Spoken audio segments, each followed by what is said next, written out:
중요한 건 자존심을 세우는 것이 아니라 결함이 있는 사람들끼리 서로 의지하며 살아가는 것이다. 저 동물들처럼 서로의 앞길을 방해하지 않으면서도 어울려서 행복하게 살아갈 수 있다 하는 것이죠.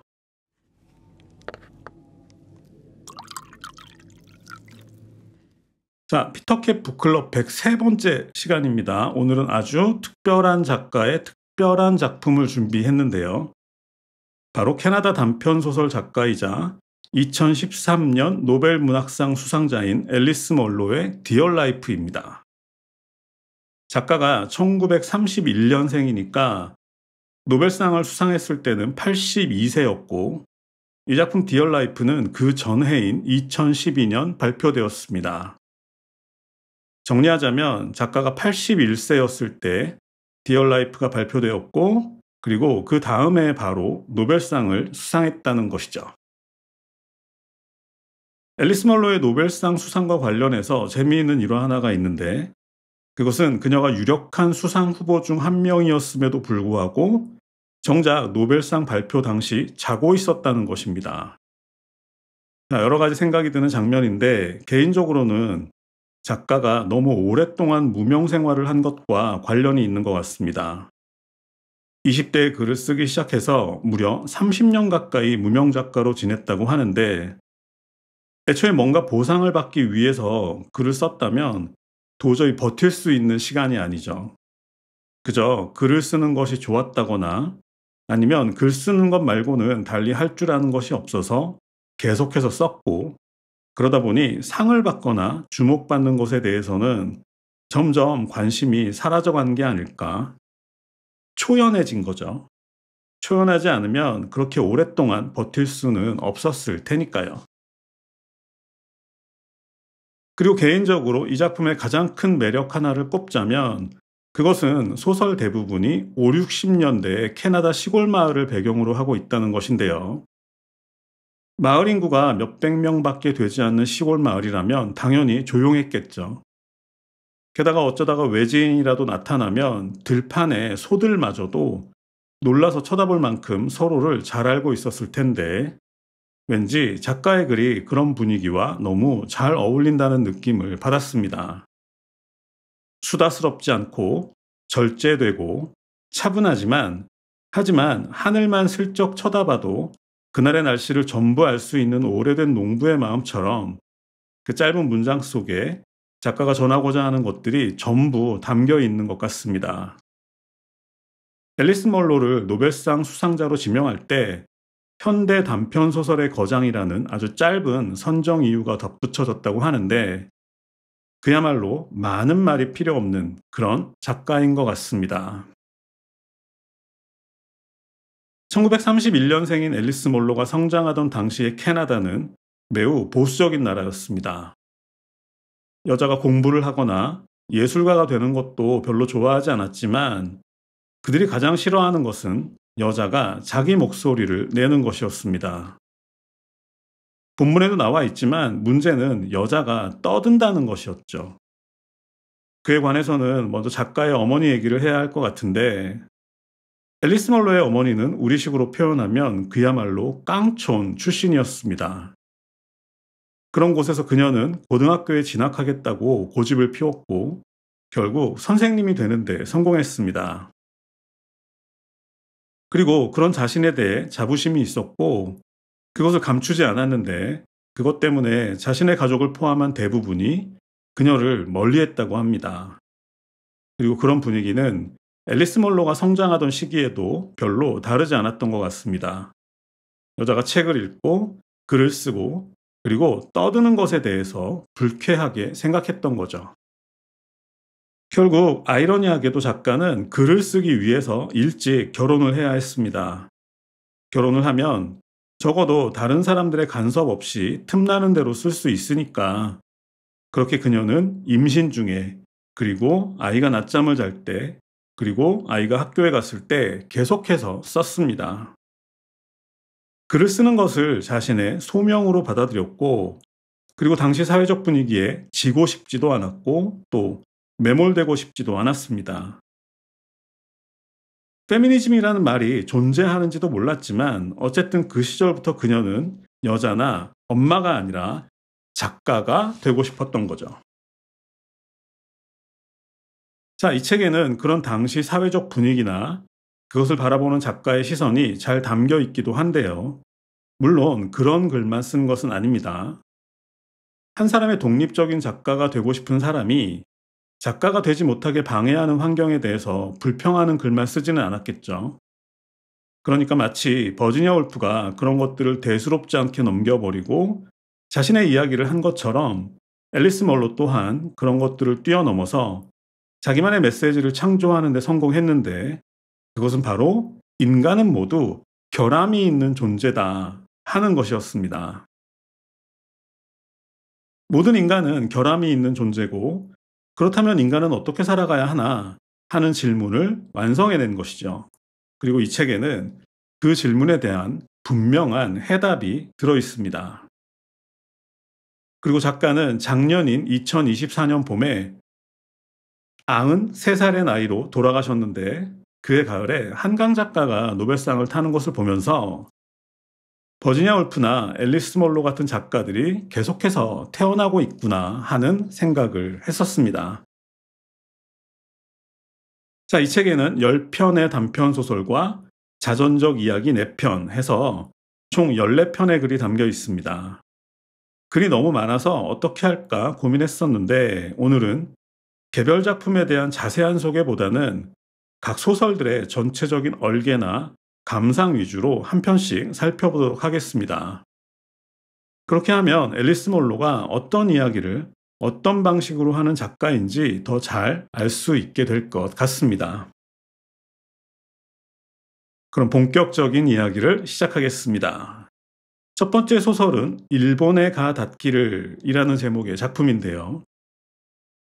구성이 약간 복잡해서 앨리스 몰로를 처음 접하는 분들이 꽤 까다롭게 느끼는 소설이기도 한데, 그런데 한편으로는 독립적인 작가가 되기를 원했던 작가의 심경이 아주 잘 드러난 작품이라서 잘 들어보시면 좋을 것 같습니다.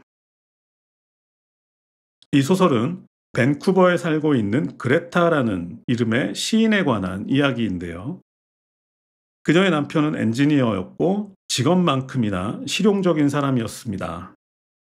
그리고 그녀에게는 케이티라는 이름의 딸이 있었는데, 이 소설에서 딸은 일반적인 의미에서의 딸과는 다른 역할을 하고 있습니다. 그녀는 어떤 잡지에 몇 편의 시를 발표했고, 그것을 계기로 파티에 초대받았다가 그곳에서 토론토에 살고 있는 어떤 남자를 알게 됩니다. 그리고 남편이 오랫동안 출장을 간 사이에 그를 만나기 위해서 캐나다 횡단 열차를 타고 토론토로 향하게 되죠. 기차에서 주인공은 딸을 돌보는 것을 조금 힘들어하는 것 같은데요. 그러다가 어떤 남자의 도움을 받게 되고, 딸이 잠든 사이에 그 남자의 객실에 갔다가 돌아와서 딸이 사라진 것을 알게 됩니다. 결국 객차와 객차 사이 시끄러운 공간에 혼자 있던 딸을 발견하게 되죠. 그 순간 주인공은 죄책감을 느낍니다. 다른 남자와 시간을 보내느라 딸을 챙기지 못한 것에 대해 죄책감을 느끼는 게 당연한 것 같지만, 이 소설에서 주인공이 느끼는 죄책감의 종류는 조금 다른데요. 그녀가 느낀 죄책감은 딸을 챙기지 못한 것에 대해 죄책감을 느끼는 자신의 죄책감에 대한 죄책감이었습니다.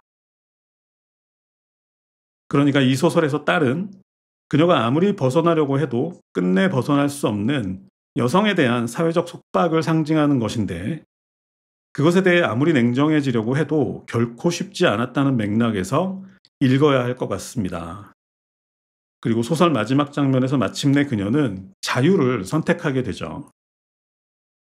자, 첫 소설부터 이상한 엄마 얘기 때문에 놀라셨을 텐데, 물론 그것은 작가가 의도한 것입니다. 이 소설을 무책임한 엄마라는 틀에서 벗어나서 자식보다 시를 더 좋아했던 한 사람의 이야기로 볼 수 있겠냐는 것이죠. 그리고 누구에게도 털어놓을 수 없었던 이런 마음을 물병 편지에 담아서 바다에 띄우듯이 이 글을 쓴다 하는 것인데, 엄마가 되기보다는 시인으로 살고 싶다는 소망이 지금 들어도 꽤 파격적으로 들리지만 작가의 그런 소망을 이해하기 시작할 때 비로소 앨리스 멀로의 작품이 제대로 보이지 않을까 싶습니다.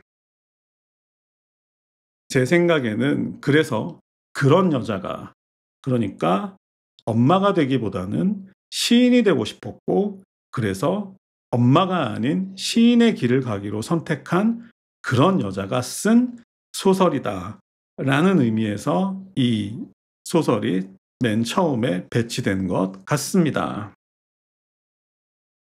자, 다음 소설의 제목은 아문센입니다. 이 소설도 참 좋아하는 소설이긴 한데 오늘은 간략하게 넘어가겠습니다. 이 소설은 시골 요양원의 부속학교 교사로 취업한 한 여성에 관한 이야기인데요. 그곳은 토마스만의 마에선처럼 폐병 환자들이 있는 곳이었고 그곳에서 그녀는 어린 환자들의 수업을 담당하게 되었습니다. 그러다가 그곳 의사와 사랑에 빠지게 되는데요. 사실 엄밀하게 말하면 이 소설의 주인공은 그 의사라고 할 수 있는데 어린 환자들을 치료하다 보면 정도 많이 들었겠죠. 그런데 그러다 보면 사망하는 경우도 있었을 것이고 그럴 때마다 고통과 상실감을 견디기가 힘들었을 것 같습니다. 그래서 아마 의사는 주인공과의 결혼을 통해서 그 상황에서 벗어나려고 했던 것 같은데 그런데 막상 그렇게 하려고 하니까 아이들이 눈에 밟혔겠죠. 그래서 결국 결혼을 포기하게 된다는 얘기인데 처음에는 두 사람이 함께하면 더 잘 견딜 수 있지 않았을까 싶기도 했지만 결국 생각해보면 의사 입장에서는 사랑하는 사람에게 그런 부담을 떠안길 수는 없었던 게 아닐까 생각하게 되는 소설인 것 같습니다. 이 소설에 대해서는 다른 해석을 하시는 분들이 있는데 제 생각에는 그 두 사람 주위를 계속해서 맴도는 메리라는 소녀에 대해서 의사가 보이는 냉정한 태도를 곰곰 살펴보면 자신들을 배신한 것에 대한 메리의 원망 어린 시선과 그것에 대해 죄책감을 느끼는 의사의 마음을 알 수 있지 않을까 싶습니다. 자, 다음 소설의 제목은 메이벌리를 떠나며입니다. 아픈 아내를 돌보기 위해서 야간 수차를 전담했던 어느 경찰관의 이야기인데요. 아내는 오랫동안 앓았고 또 도시에 있는 병원에도 4년이나 입원했지만 결국 세상을 떠나고 말았습니다. 그동안 주인공은 저렴한 보호자 숙소에 살면서 병원에서 자벽부 일을 하며 아내를 보살폈는데 그러는 사이 몸과 마음이 모두 지쳐갔고 아내에 대한 사랑도 전부 식어버렸겠죠. 결국 나중에는 아내의 병실을 잘 찾지도 않게 되었는데 그런데 막상 아내가 떠나고 나니까 그런 게 아니었다는 걸 깨달았던 겁니다. 견딜 수 없는 상실감이 몰려왔던 거죠. 그러다가 자기보다도 더 많은 상실을 경험했던 본문에 써 있는 대로 상실 전문가인 한 여성을 만나서 안도하게 된다는 이야기입니다. 앨리스 멀로의 글에서 자주 볼 수 있는 주제인데 모든 인간에게는 결핍이 있고 그것은 오로지 그만큼의 결핍을 지닌 타인들과의 관계를 통해서만 위로받을 수 있다는 이야기였습니다. 다음 소설의 제목은 자갈입니다. 이 소설도 제가 굉장히 좋아하는 소설인데 어쩔 수 없이 간단하게 넘어가겠습니다. 자, 한쪽에는 안정적인 가정이 있고 반대쪽에는 자유분방한 가정이 있습니다. 안정적인 가정은 안정적인 대신 지루하겠죠. 그리고 자유분방한 가정은 사건, 사고가 많은 대신 왠지 서로 무책임할 것 같습니다. 그리고 그 두 가지는 양립하기 힘들 것 같은데 이 소설 주인공의 엄마는 어느 날 자유롭게 살기로 결심했습니다. 고리타분한 남편을 떠나서 젊은 배우와 함께 시골에 있는 트레일러에서 살면서 화장도 안 하고 가능하면 옷도 안 입고 그렇게 자유롭게 살기로 결심한 거죠.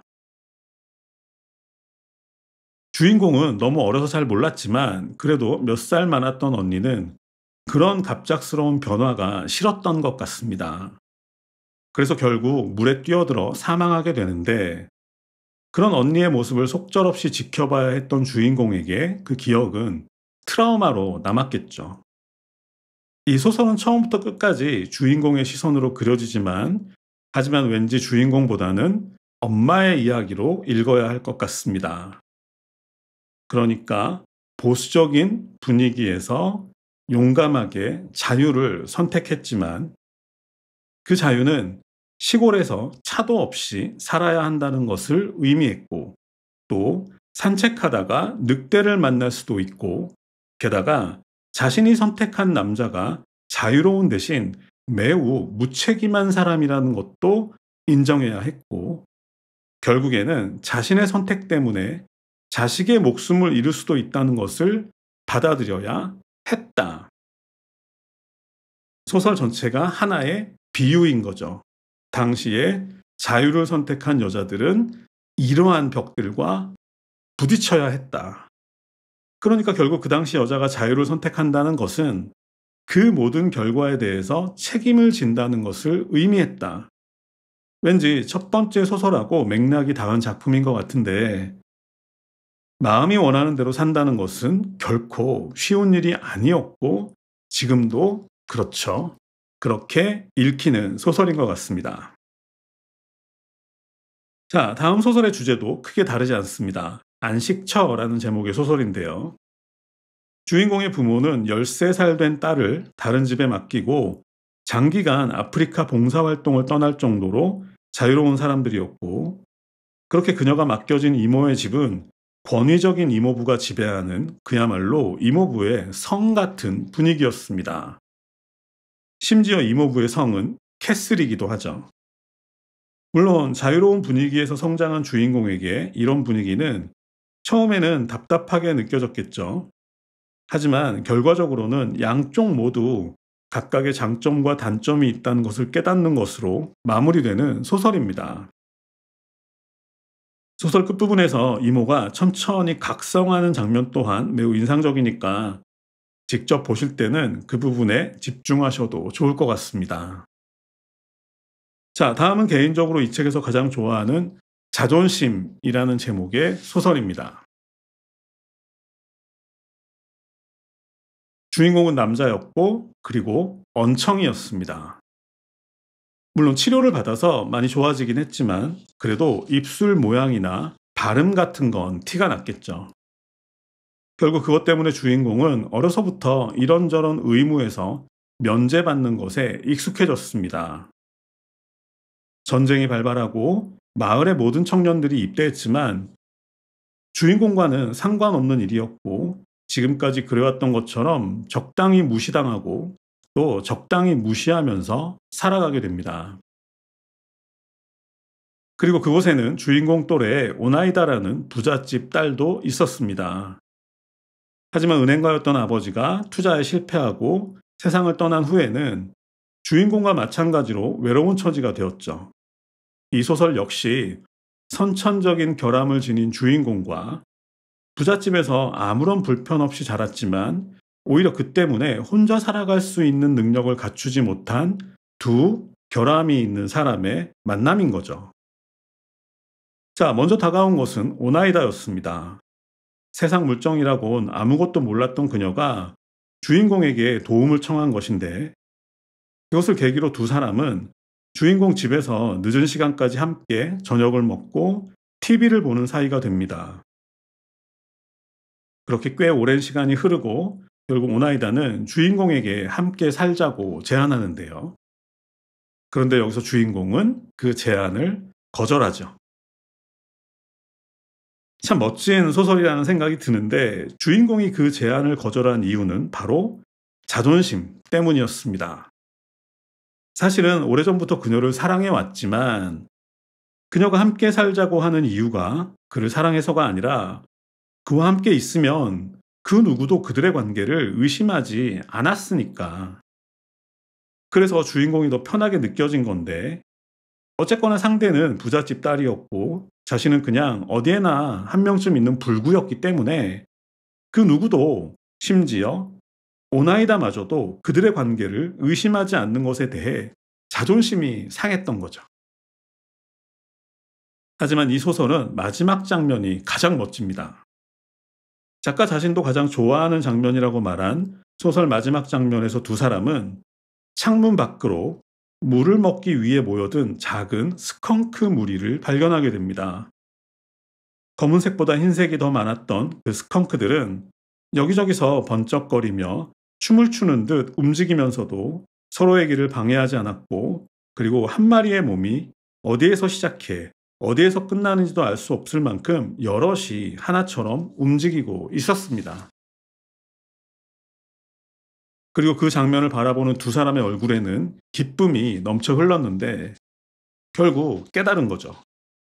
중요한 건 자존심을 세우는 것이 아니라 결함이 있는 사람들끼리 서로 의지하며 살아가는 것이다.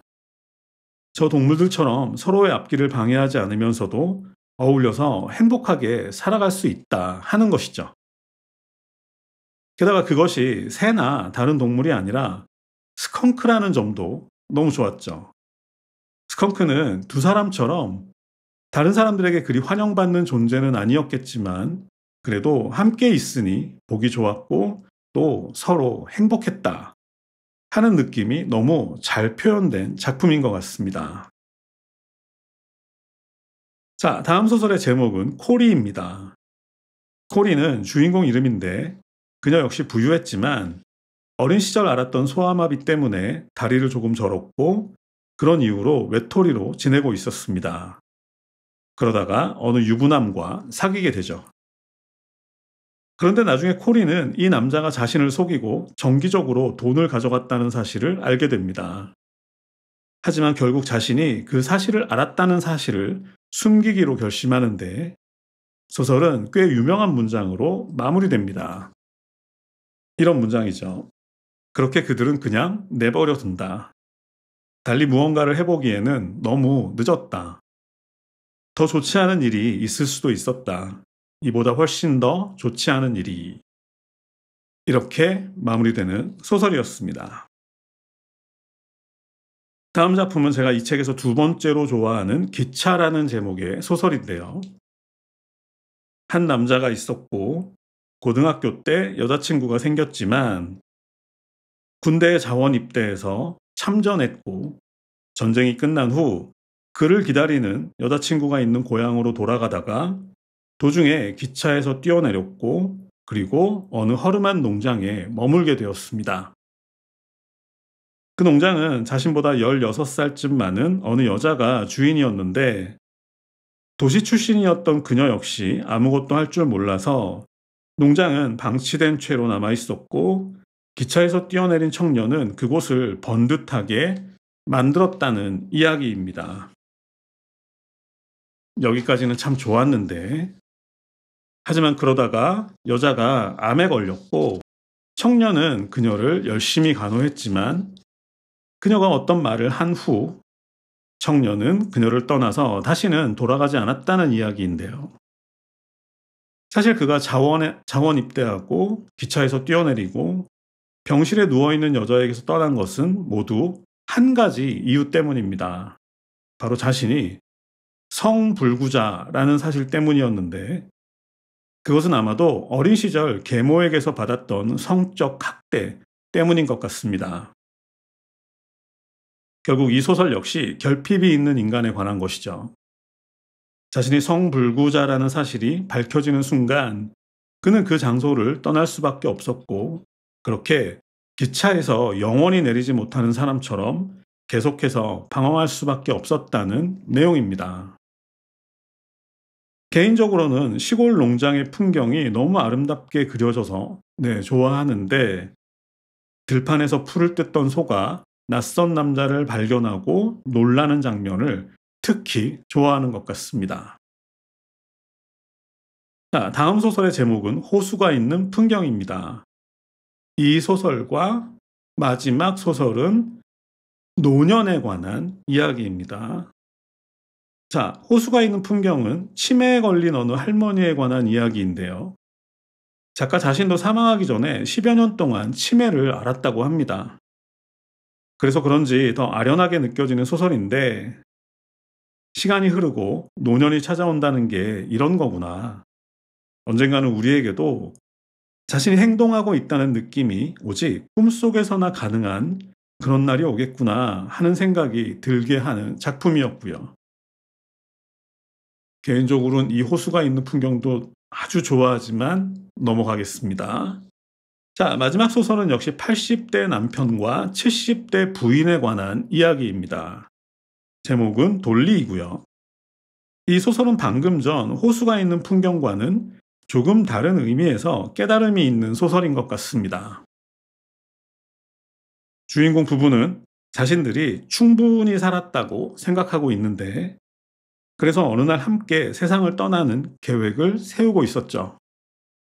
그러다가 우연히 발생한 어느 사건 때문에 일이 틀어지고 마는데, 그것은 화장품 방문 판매를 위해 찾아온 어느 부인 때문이었습니다.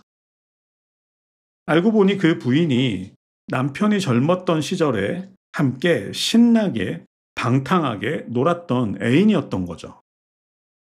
결국 수십 년 만에 만난 두 사람은 서로를 반가워하고, 이를 못마땅하게 바라보던 주인공은 질투심 때문에 가출을 결심하게 되는데요. 방금 전까지 살 만큼 살았다고 생각했던 사람들이 갑자기 뭐 하는 짓인가 싶기도 하고, 또 인간이라는 게 아무리 나이가 들어도 내면의 모습은 달라지지 않는구나 싶기도 한 소설이었습니다. 이런 소설을 보면 인간을 너무 나이로 구분하지는 말아야겠다는 생각이 들죠. 타인에 대해서나 혹은 자기 자신을 향해서도 그냥 나이에 상관없이 정중하고 유쾌하게 대하는 게 필요하겠다 하는 생각이 들었습니다. 그리고 이 소설을 보면 자연스럽게 이 자리에서 아직 소개하지 않은 로맨가리의 새들은 페루에 가서 죽다가 떠오르는데, 그 소설 역시 명예나 여자 같은 것에 대한 욕심을 모두 버리고 새들이 죽어가는 바닷가에서 혼자 쓸쓸히 살아가는 어떤 중년 남자에 관한 이야기였죠. 하지만 마음을 비우기는 개뿔, 인간 변하지 않는다. 그런 이야기였는데 조만간 시간을 마련해 보도록 하겠습니다.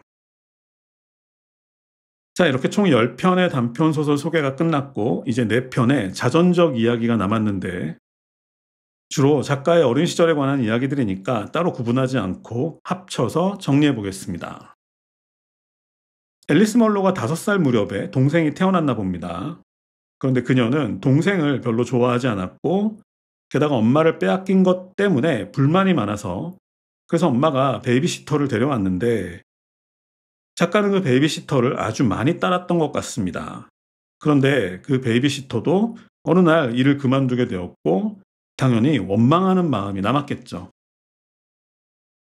그런데 앨리스 멀로가 학교에 들어갈 무렵 그 베이비시터가 교통사고로 사망한 겁니다. 소설은 그녀의 시신을 보러 가는 장면을 배경으로 하고 있는데, 그 시신의 눈꺼풀이 잠깐 깜빡이는 걸 보게 된 거죠.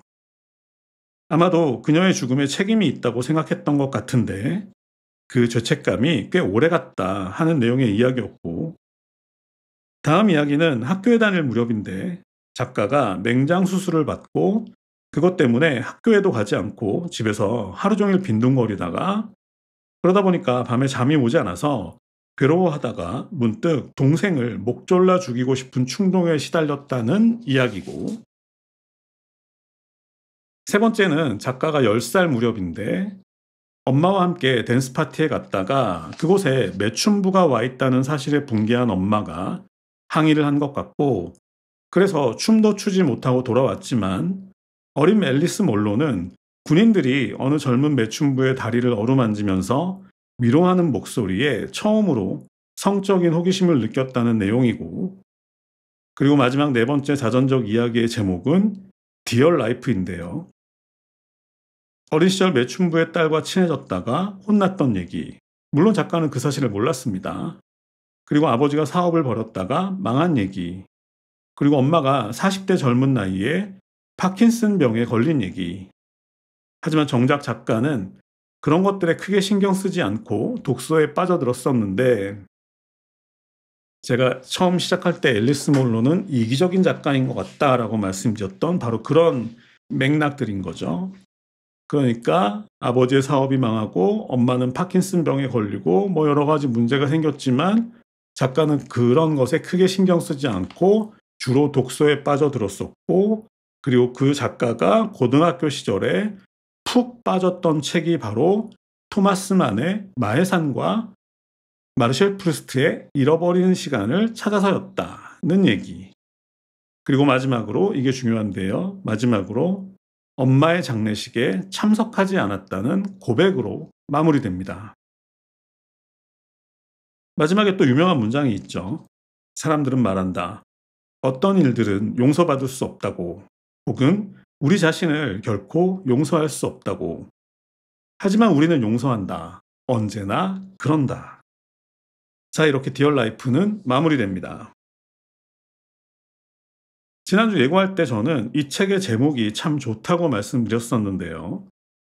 누군가에게 편지를 쓸 때 디어 누구누구 이렇게 시작하는데, 그래서 그런지 디얼 라이프라는 제목이 마치 작가가 80년 동안 살아온 자신의 인생을 돌아보며 편지를 쓰는 것 같다 하는 얘기였습니다. 어린 시절부터 치매에 걸린 노년에 이르기까지 이 책은 참 많은 이야기를 담고 있는 것 같은데요. 그런데 나이와 상관없이 그들 모두에게는 일종의 결함이 있죠.